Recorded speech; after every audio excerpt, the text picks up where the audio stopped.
মাঝে মাঝে বিভিন্ন জায়গায় ভিক্ষুকের দেখা হয়, রাস্তায় কাঁধে লাঠি টোকায় টোকায় নিয়ে হাঁটে, চোখ নাই, চোখে দেখে না। সারাটা দিন বাজারে ঘুরি আর ভিক্ষা চায়। বিভিন্ন বাস স্ট্যান্ডের মধ্যে, মসজিদ, বড় বড় মসজিদের বারান্দার মধ্যে দাঁড়ায় দাঁড়ায় ভিক্ষা করে আর বলে, আমি অন্ধ মানুষ, আমি চোখ দিয়ে দেখি না, আসমান কেমন, জমিন কেমন, তোমরা মানুষ কেমন, আমারে কিছু টাকা দেও, এই টাকা নিয়ে আমি ঘরে যাব, বাচ্চাদের, স্ত্রী পরিবারের মুখে খানার আয়োজন করো। তোমাদের টাকা নিয়ে খানার আয়োজন করে যখন আমি ঘরে যাই, আমার দুটো বাচ্চা দরজা খোলার পরে আমার আওয়াজ পাইয়া দুইটা বাচ্চা আমার গলা জড়াইয়া ডাক দিয়া কা, আব্বু মজা দাও, মজা দাও। আমি দুই পকেট থেকে দুইটা চকলেট বের করে যখন দেই, আমার বাচ্চাগুলো গালের মধ্যে চুমা খায় আর বলে, আব্বু তুমি কত সুন্দর, তুমি কত ভালো।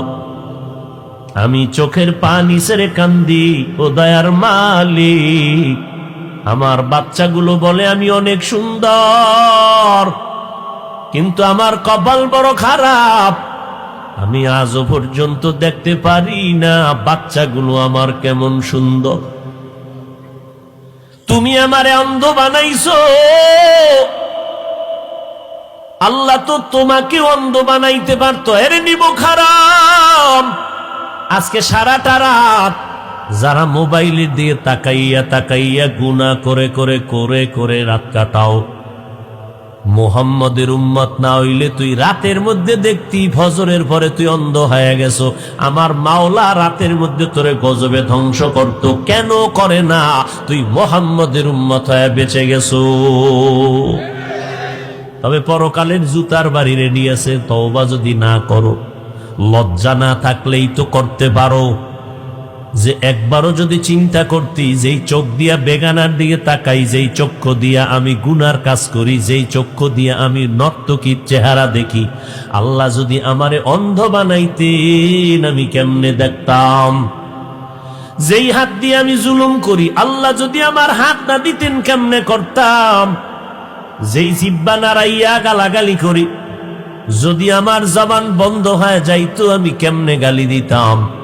আল্লাহ যদি আমার হাতটার আঙ্গুলগুলো না দিতেন, তাহলে আমি ফেসবুক নামের গজবের পৃষ্ঠায় কেমন করে আলেমের বিরুদ্ধে লিখতাম। এই নিমক হারাম, অকৃতজ্ঞ খোদার দুশ্মনেরা, যারা আলেমের বিরুদ্ধে লেখালেখি করো, মরার আগে তোর উপরে আল্লাহর গজব পড়বে, তুই শুধু টাইম গুনতে থাক।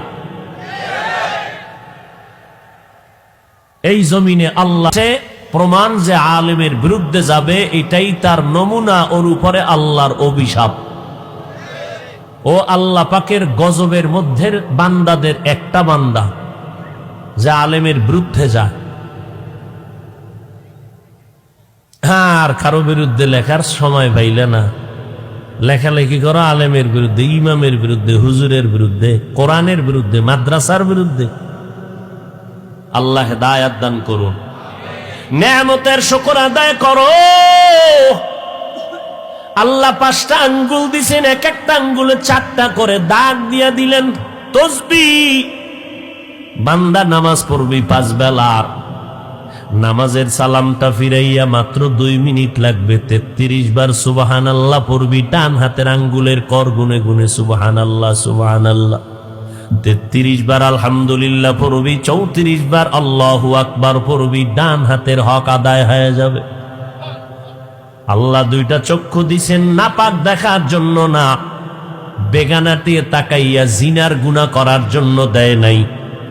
আজকে চেহারাটা দেখো না রে বাবা, আয়নার সামনে নিয়ে দেখ। 40 বছরের আগে তোর চেহারায় কোনো ক্রিম লাগবে না, পাউডার লাগবে না, চেহারা ঝলমল করবে আমার, কারণ আমার আল্লাহ পুরা বডির মধ্যে চেহারাটা কুদরতের হাত দ্বারা বানায় দিছে। দেখো না, শীতের মধ্যে, গরমের মধ্যে হাত মোজা পাও মোজা লাগাইয়া পুরা শরীরটারে পোশাক দিয়া ঢাকিয়া মাত্র চোখ 2টা খোলা রাইকা বের হয়ে গেলাম। যত ধুলা বালু চেহারায় বডির মধ্যে যায় না, পোশাক পর্দা। যত বৃষ্টি পড়ে সব বডির মধ্যে, চেহারায় লাগে, বডিতে তেমন লাগে না, পোশাক দিয়ে কাবার দিয়ে লাগানো। কিন্তু মাওলার কুদরত তাকায়া দেখ, গোসলখানায় যখন ঢুকতে যাও, ও বান্দা নজর করে দেখবা, তোমার জামা কাপড় খুলবা, শরীরে 1000 বালতি পানি দাও, সাবান না দিয়া ডলা না দিলে, তোমার মেসেজ না করলে শরীরের ময়লা যায় না, অথচ পোশাক দিয়ে আটকায় রাখছো। কিন্তু যেই চেহারাটা খুলিয়া রাখছো, এত ধুলাবালু গরম রৌদ্র লাগলো, এই দেয় সাবান লাগবে না, হালকা পানি দিয়ে একটু মেসেজ করে নাও, একটু বিন্দু ময়লা থাকবে না। এটা কোনো ক্রিম লাগবে না, বিউটি পার্লার লাগবে না। তোর চেহারা কালা হইলেও মানুষ পাগলের মতো দেখবে তাকায়া, আল্লাহ আকর্ষণ দিয়েই দিছেন জন্মসূত্রে। কিন্তু তোর চেহারার মধ্যে আকর্ষণ নাই কেন? 25 বছরের যুবক তুই, 30 বছরের যুবক, তোর চেহারা দিয়ে তাকাইলে মায়া হয় না কেন? তোর চেহারার উপরে আল্লাহর লানত, তোর চেহারার উপরে ফেরেশতাদের লানত, তোর মা বাবার অভিশাপ। চরিত্রহীন তুই, গুনাহ করে করে করে করে চেহারা নষ্ট করে ফেলেছো। পৃথিবীর কোন মেডিসিন আর মরার আগে তোর চেহারা ভালো করতে পারবে না। তুই বিউটি পার্লারে যাবি, ওইগুলো দিবি, চেহারা আরো নষ্ট হবে। এই সমস্ত মেডিসিন দিয়া চেহারা যদি ভালো করা যাইতো, তো কালা মানুষ দুনিয়াতে একটাও থাকতো না।